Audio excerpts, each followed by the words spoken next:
live room here at the Armory Studios in Vancouver, British Columbia. Armory Studios, started by the late, great producer Bruce Fairbairn. And in the time that this has been open, a lot of famous people have walked through these doors to record music. Among them, Bon Jovi, Aerosmith, and the Matthew Good Band. Hey, my name is Chris. You're watching MuchWest. It was here last fall that the Matthew Good Band came to record the follow-up to their previous very successful album, Beautiful Midnight. And they were good enough to let MuchWest in to witness that process. So tonight here on the program, what you're going to see is a rare, exclusive glimpse of a new Matthew Good album being made. That's right here on MuchWest. Stay tuned.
In the world has a different personality about them, something that's, and some people, they're just their manner, some people are very relaxed people, like Dave. Dave is a very relaxed person. I'm not a very relaxed person. I'm what you might call manic. Give it to me one time for a delicious Matthew Good Band bacon and eggs breakfast! I'm frantic, so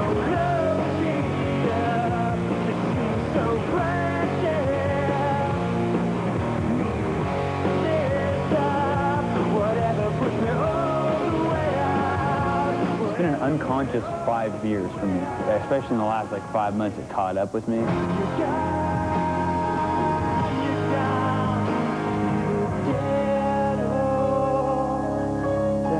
The last record, Beautiful Midnight, was very much about Matt's past and his late teen years and early 20s.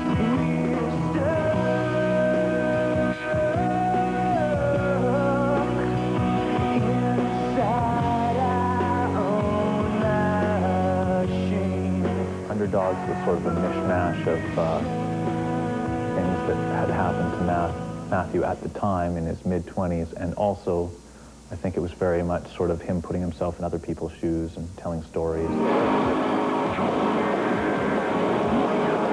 I just kind of wanted to capture, write an album that was about right now, right? Kind of being in the vortex, as it were.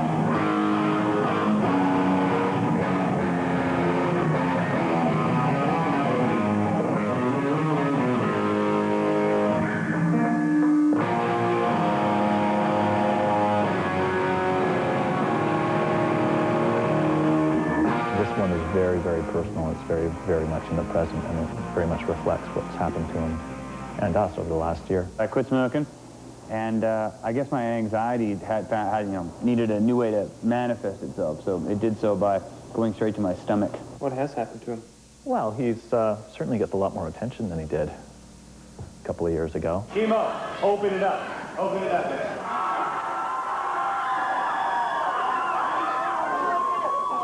I was a reclusive person to begin with, but now I'm super reclusive, I'm Howard Hughes reclusive. Matt hasn't changed. He just has more pressure on him. Because this is a strange thing to do for a living, It's a bizarre, bizarre thing. To know that you're like a 30-year-old man and girls put their, pictures of you up in their lockers in high school. That's weird, man. That's just weird. The first thing I would think is, who the hell would put a picture of me up anywhere? And if they did, had they been dropped as a child? He tells me that this is the byproduct, this album is the byproduct of him going slowly crazy over the last little while. Yeah, well, I mean, you could almost say that about all the albums, though. It's kind of ongoing record of him going crazy in a way, you know, for the last 5-6 years, you know. So this is the next installment. This is, you know, this month's brand, this month's flavor of crazy. In a scale of 1 to 10 of Matt going insaneness, this album's probably sitting around a 9. You know what, man? I think I told you that in confidence in the first place anyway. What are you going? I was going to tell everyone this record was like about a magical unicorn that lived on an island. I have no desire really to write happy records about unicorns and such. If this was an actual record about me going insane, I wouldn't know. You don't know that you're going nuts, right? So technically I can't be crazy. The fact that you're actually kind of thinking of excuses as to why you're not insane is the denial that actually proves that you are insane. What are you doing, Dave? And you have been speaking through the toy megaphone rather a lot lately. Are you ready to play some rock and roll music about it, Dave? You are the greatest guitar player that has ever lived. Can you hear me now in the headphones? What are you talking about? Me? You love this thing. You're being too rude to the viewers. They'll have to cut that out.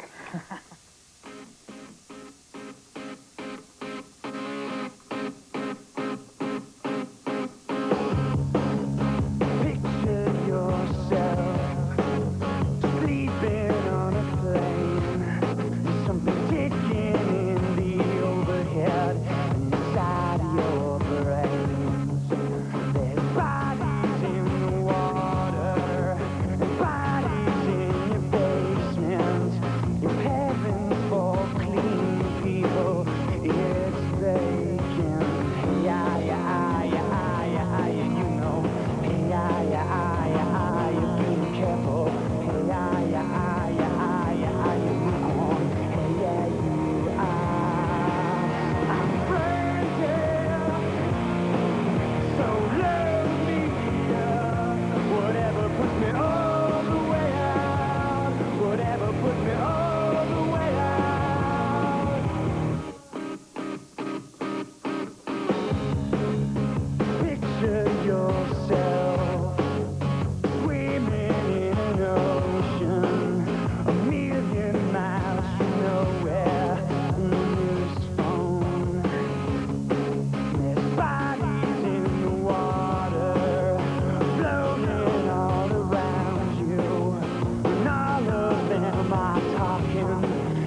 I got to give you the tour, how all this works. This is the live room.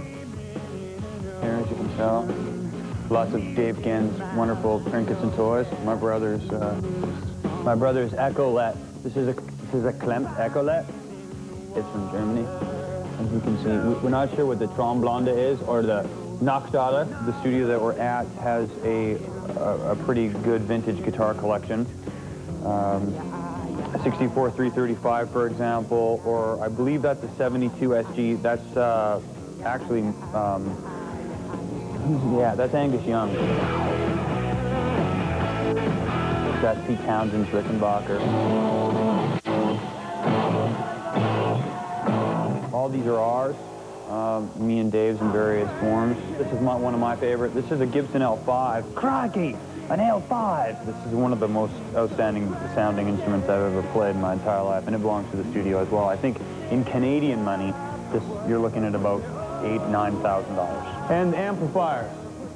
Of course, we use lots and lots and lots and lots and lots of amplifiers. Bruce Fairbairn had an incredible collection of guitars, vintage amplifiers, and vintage wines.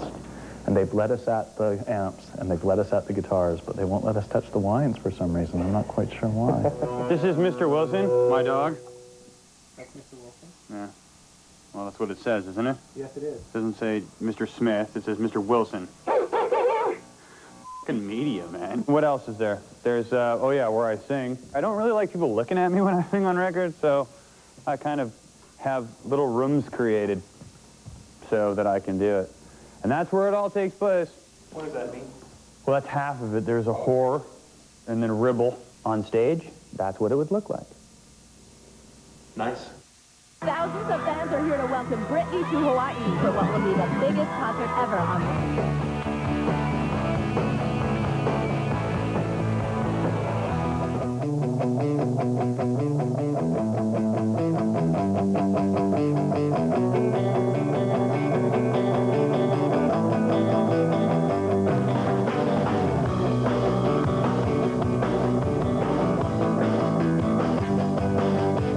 This record, we tried something new. I wrote it and basically showed it to everybody about 2 weeks before we started making the record. We all kind of wanted to make a record where we didn't have time to think, and we just made it, kind of, you know, so we haven't done that before.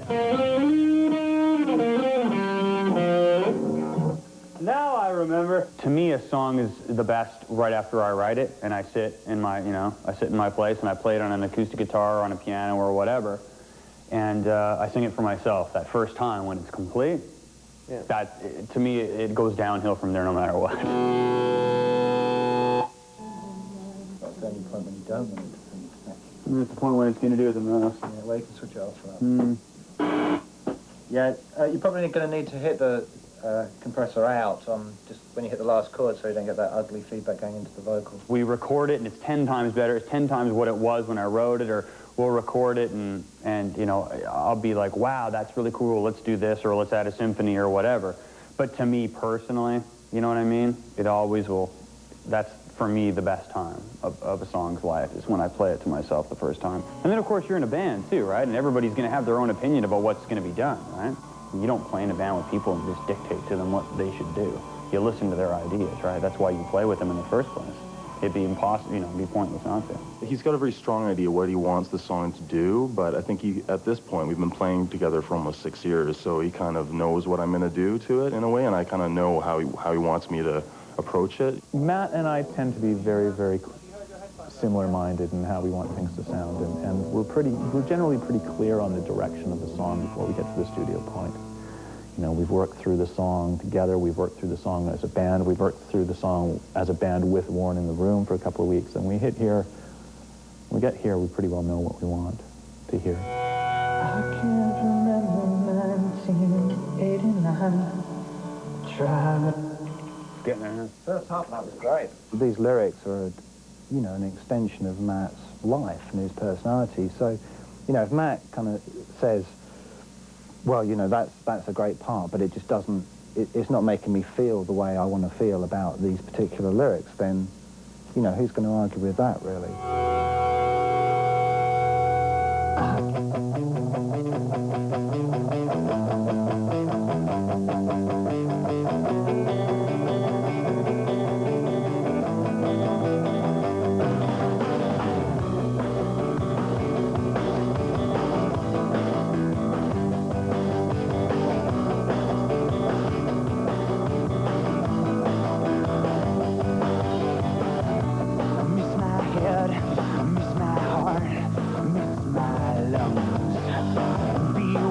you wanna be, watch what you wanna see. Kill for fun.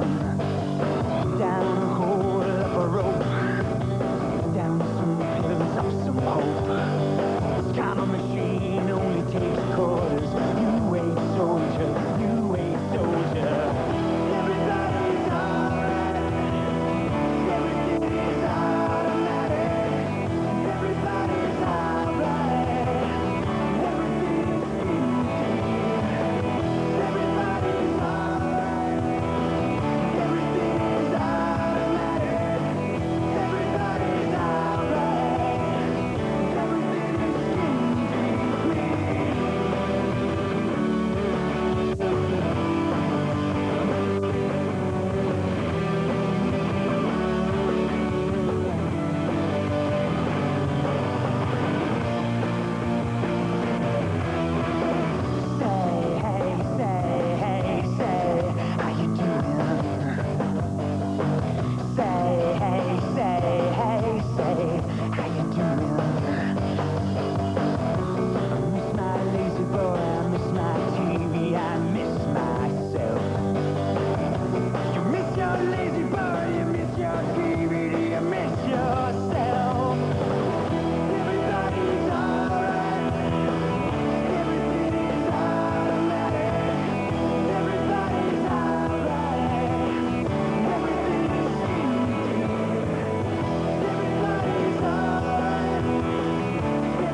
funny, don't you think?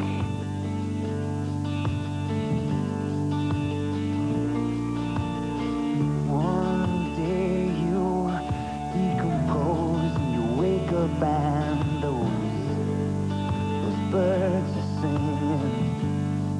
Those birds are singing. Those birds are singing. It's always what I wanted. It's always what I wanted. It's always what I. It's always what I. Everything is changing.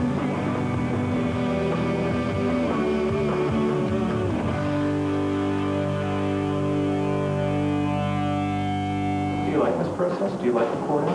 I do, actually. It's probably my favorite part of it, I think, because you actually are making something for posterity, and there's higher stakes in a different way than what we do most of the time, where you have to play a good show, you know, to impress people. Making a record is like taking a very painful shit that goes on and on and on. You know that one hit you're doing right there, like dun dun dun dun bam, that one you anticipated on the third round? Play it back. Being around the same people every day, trying to come up with something creative and something of quality is very exhausting, especially when you're working 12 or 14-hour days every day.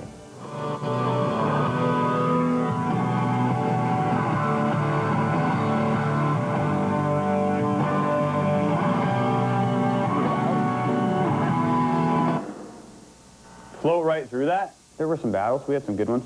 You like that? You like that, bitch? We fight all the time, but don't we? Just mud wrestling and green corn. Yeah, pretty much. Who won the last bout? Dave. Dave. He does this thing where it's like, he gets me like in his legs and his arms like that, and just, I'm incapacitated. It's called a full Nelson. almost have like a perceptual narrowing once you go into a studio. Oh, yeah. You know? Yeah. I don't even take phone calls for months on end here. I don't see my girlfriend at all. It's purely work when I go into the studio. And I can't seem to not work that way for some reason.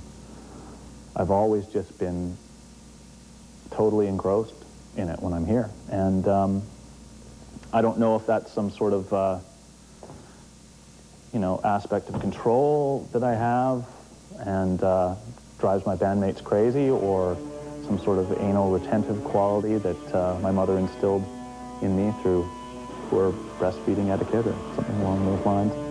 But yeah, I mean, I do get very, very focused here, and this is my favorite part of the process, making records. It's the most creative and the most rewarding. That's focus right there. Matt likes to think of me as a linear thinker and meticulous and anal, and in some ways I am, but I just want it to be right. I just want it to be as good as we can possibly make it, and I want to serve Matt's songs as well as I can. What is it that you're doing over there?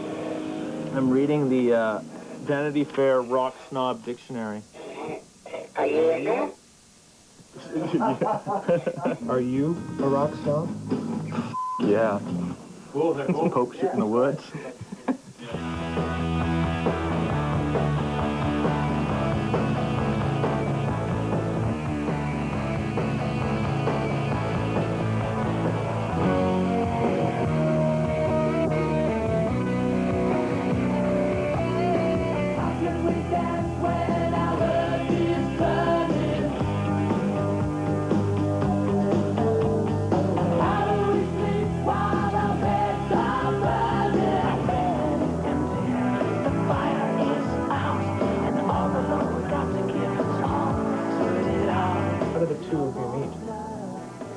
Well, you came up here to do that first record, and then we got screwed over by whatchamacallits, and then we got mad, and we got even. He came over the first time, and we were on an American label at the time, and it was folded into another label. And we were a day away from starting, and they canceled the session.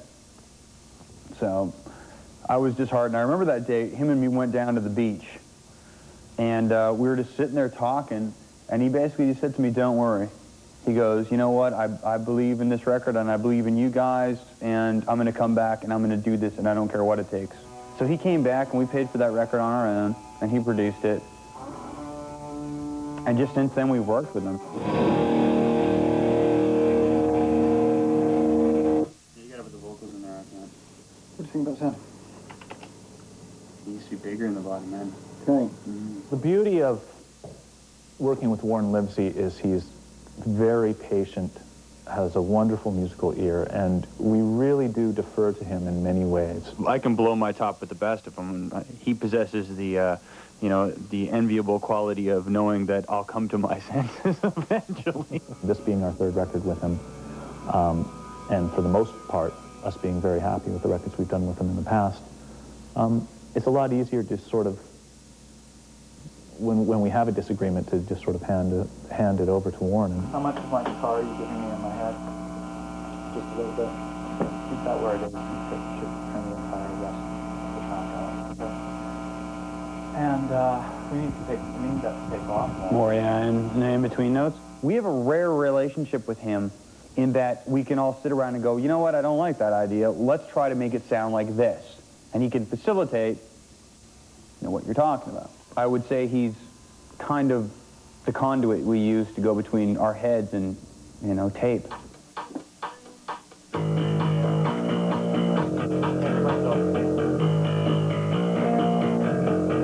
I can just sort of help them achieve their, or realize their goals musically. Except for that brief period when you were in ABC. I told you not to say that. Matt seems to think I've been in every English band. He's English, he must have been in all those bands.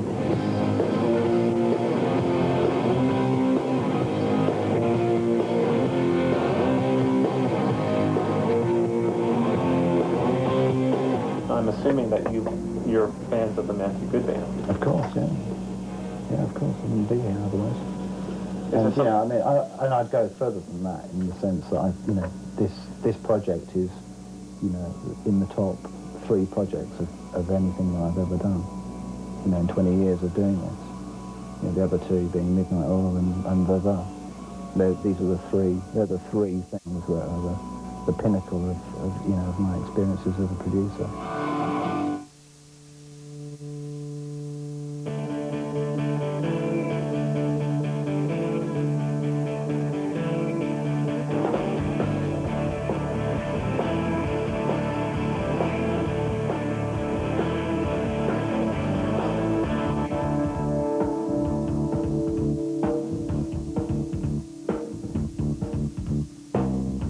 What his life is not a joke. One night she went out for smokes, and they took her apart like a rag doll in the back of a van. In an Alabama motel room, I have one of them tied up in the bathroom. I am downtown, but he will not get away with it again.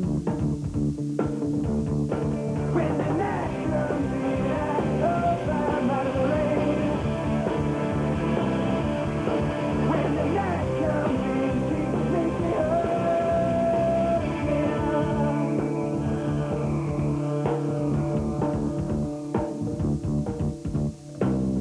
I never sleep, 'cause I just watch TV. Get it right next to me, whispering, whispering. In an Alabama motel room, I reflect on her sweet perfume. I am down, but they will not get away with it again. No. When the night comes in, I hope I'm out of the rain. When the night comes in, she makes me whole again. When the night comes in, I hope I'm out of the rain. When the night comes in, say, love me. You will never get the chance again. Never get the chance again. Say,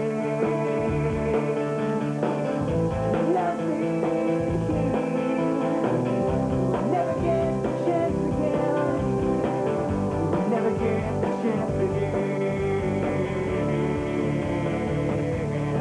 When the night comes in, I hope I'm out of the rain. When the night comes in, she makes me whole again. When the night comes in, I hope I'm out of the rain. When the night comes in, I hope I'm out of the rain.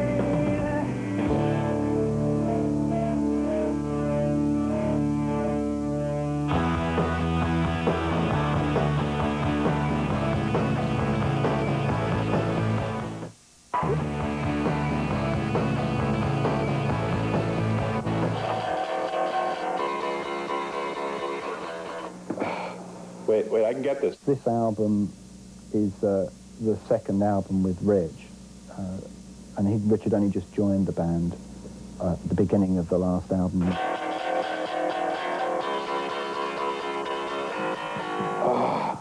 What's wrong? Rich was kind of a little bit sort of feeling his feet on the last album, so he's much more solidly integrated within the dynamic of the band.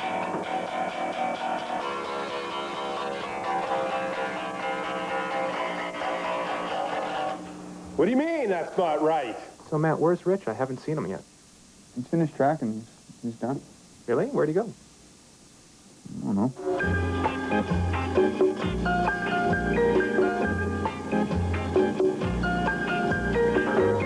So, Rich, Matt tells me your work on the album's done.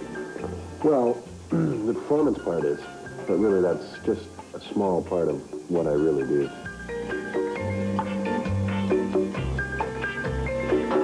Excuse me? Can you just move your feet for a second? Great, thanks.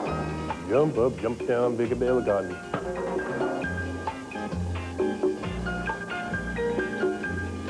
Well, at this stage of the recording, my job is more about helping Matt finish his creative work. It's about putting him first, really. Hey, Rich, have you seen my cheat book for gunmen? No, man, haven't seen it. It's at this time that it's important to keep Matt grounded. You've been on a diet for a week and haven't lost a pound. You, A, start working out twice a day and deny yourself all carbs and sweets. B, drink more water and keep at it. It'll come off eventually. C, head to Haagen-Dazs. If you're going to be fat, you might as well be happy. I'd have to go with C. And to cut out the many distractions that occur. That feels real nice. Hello. Hey, Robin Black, how are you? Listen, I'm glad you called. I've been giving it some thought, and this is what I think you should say about Matt. I'm looking here, and I did notice that this is Matthew Good's favorite color, right here. What color is that? It's pink. Of course, Matt can be demanding at times. There you go. Hey, you do the floor mats? It may seem demanding. Hey, don't forget to push back the cuticles there. Thanks. But in the end, it's all worthwhile, knowing that I've helped someone achieve their true and utmost potential. Probably a little bastard now. Probably wants his car back. Time to go. Bitch rock!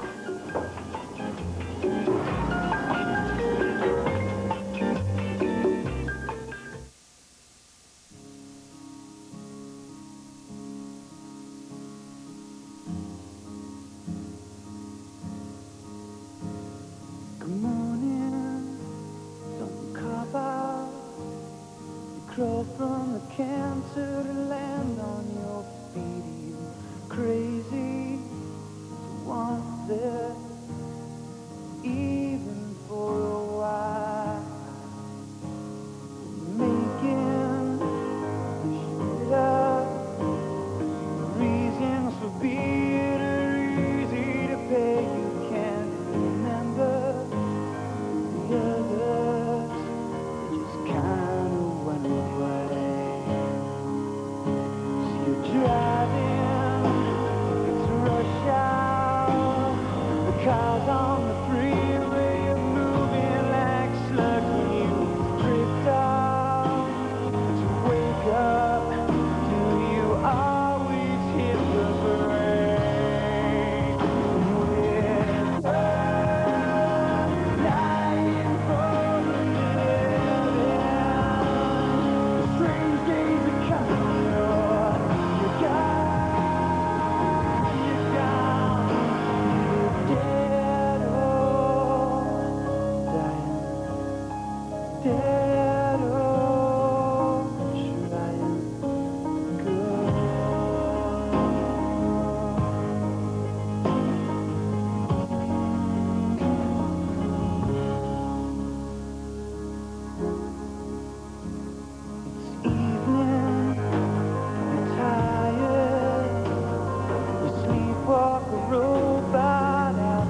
you've been able to sort of chart their evolution then.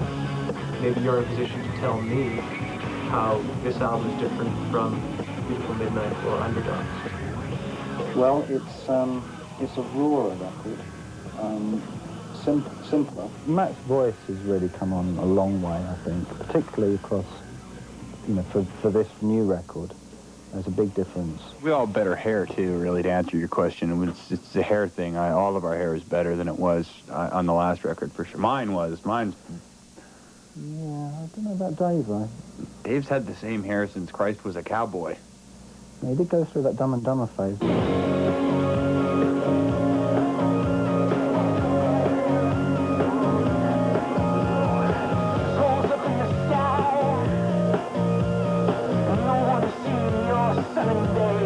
Sometimes you make records and it's a bit of a battle, and sometimes a record's just a whole bunch of pleasant surprises. I definitely would have to say this album has been pleasant surprises. Beautiful Midnight was a bit of a battle record, wasn't it? That was a bit of a head down, kind of into the wind kind of album, but this one's been a little bit more relaxed. But then again, we're all older, so who knows? I don't want to sound too pretentious about this, but you know, it is what it is, and when it does hit the stores in a year's time or whatever, I think it'll be a very, very accurate portrayal of sort of the last year of Matt's life. I think it's the best so far. Yeah, definitely.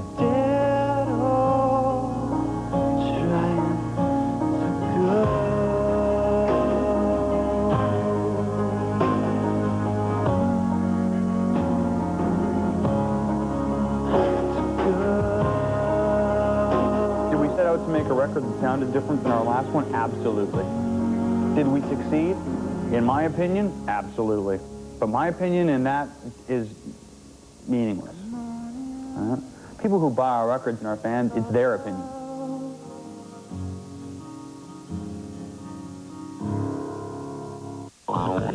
Stay tuned to Much Access TV this Tuesday. We'll be... All right, that's it for the program. I want to thank you for watching, but before we go, I want to tell you about a contest that is happening right here in British Columbia. It's called Tobacco is Wacko. Now, the name of the contest may be goofy, but the concept behind it is not. Essentially, the government realized that 1 in every 4 teenagers in BC smoke, and that for them is a very disturbing statistic. So to help combat that, they started this contest. Essentially, they want teenagers to come up with an ad that will run on television, on radio, and in newspapers that has a smoke-free message. The contest entry deadline is April 2nd, and if you're interested, you can find details at www.tobaccoiswacko.com. Now, as I said before, that is the end of the program, but we should probably leave you with another Matt Good video. This is his latest. It's called The Future is X-Rated, right here on MuchWest. I'll see you next week. Zero respect. I worked with this guy for 3 years. The guy's head is like this hard to work with. The worst thing is that the guy thinks he's a director. Hey, I got this great idea. I don't think I've ever been that disrespected.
Hi, I'm Matt Good. Each and every day, all over North America, men and women suffer needlessly. You can help. For as little as 16 cents a day, you can help someone less fortunate than yourself look better. I know, that in itself may seem like reward enough, but that's not all. Act now and you'll receive a beautifully framed photo keepsake of your sponsoree, as well as correspondence detailing their progress and almost fanatical willingness to change. There's work to be done. It's time we did it.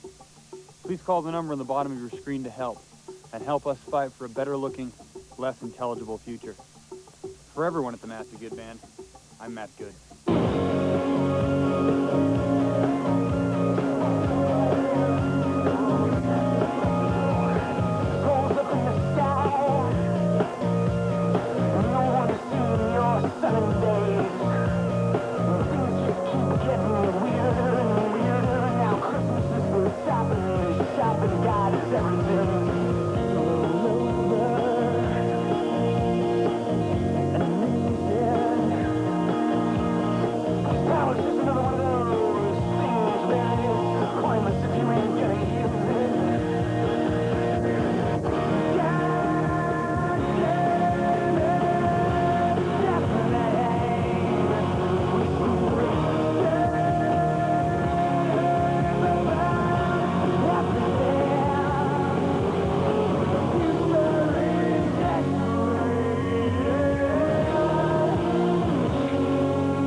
All the usual shit, he's hard to work with, blah.